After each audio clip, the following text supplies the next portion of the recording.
Typy lidí na vysvědčení. Prvňáček. Ahoj, táto.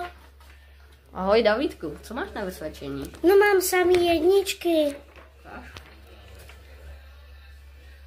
Tak to je dobrý, to ti koupím, co chceš, klidně. Jupi! A počkej. Páťa. Ahoj, táto. Ahoj. Ahoj, Míšo. Tak co jsi dostal?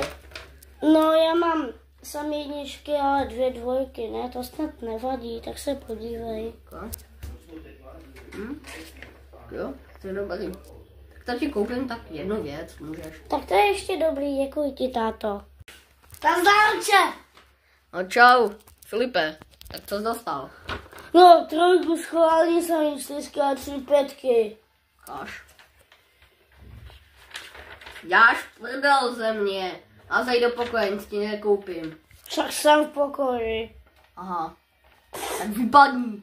Už. No, tak jo. Tohle je konec, dejte like A odběr. Mějte se hezky, čau.